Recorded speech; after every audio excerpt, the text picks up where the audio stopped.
Hello बच्चों, उम्मीद है आप अच्छे से पढ़ाई कर रहे होंगे। आज हम अपने पाठ रेशों से वस्त्र तक का आखिरी यानी भाग 3 पढ़ेंगे, जिसमें हम एक और जानतव रेशम के बारे में पढ़ेंगे। बच्चों, रेशम यानी सिल्क हमें रेशम कीट से प्राप्त होता है, इसलिए ये जानतव रेशा कहलाता है। रेशम प्राप्त करने के लिए रेशम के कीटों को पाला जाता है, जिसे रेशम कीट पालन या सेरीकल्चर कहते हैं। तो आइए इसी रेशम कीट के जीवन चक्र के बारे में जानते हैं। मादा रेशम कीट अंडे देती है, जिनसे लार्वा निकलते हैं। ये लार्वा कैटरपिलर या रेशम कीट कहलाते हैं।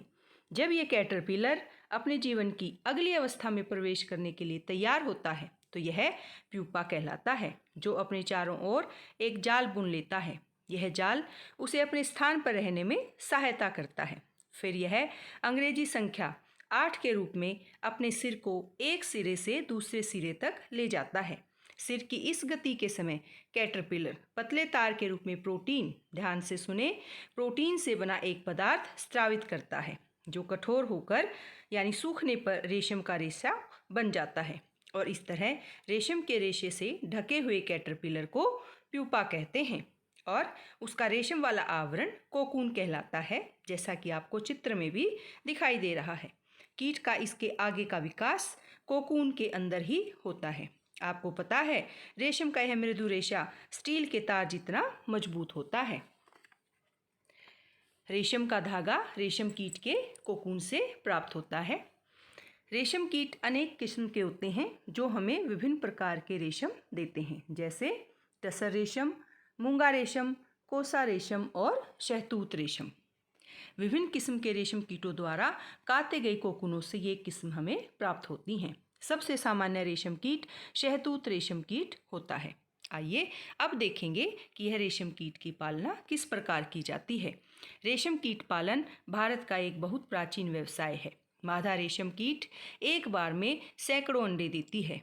अंडों को उपयुक्त ताप तक गर्म रखा जाता है, जिससे अंडों से लार्वा निकल आए। यह तब किया जाता है जब शहतूत पर नई पत्तियां आती हैं। क्या आप बता सकते हैं ये इसी समय क्यों किया जाता है? क्योंकि कैटरपिलर दिन रात खाते रहते हैं और साइज में काफ़ी बड़े हो जाते हैं। 25 से 30 दिन पश्चात कैटरपिलर खाना बंद कर देते हैं और कोकून बनाने के लिए वे बांस के बने छोटे छोटे कक्षों में चले जाते हैं। फिर इनसे हम रेशम का संसाधन करते हैं। रेशम फाइबर यानी रेशे को प्राप्त करने के लिए कोकूनों को वयस्क कीट में विकसित होने से पहले ही या तो धूप में रखा जाता है, या पानी में उबाला जाता है, या फिर भाप में रखा जाता है।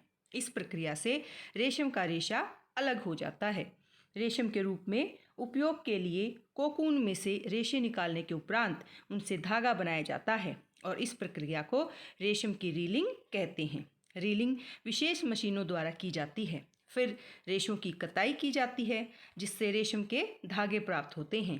इन्हीं धागों के इस्तेमाल से रेशम के सुंदर सुंदर वस्त्र तैयार किए जाते हैं, जैसा कि आपको चित्र में भी दिखाई दे रहा है। तो बच्चों, देखा आपने किस तरीके से रेशम की प्राप्ति की जाती है।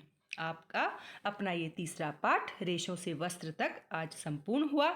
और बच्चों, इसी तरह के और वीडियोस के लिए आप इस चैनल को लाइक कीजिए, शेयर कीजिए और सब्सक्राइब कीजिए।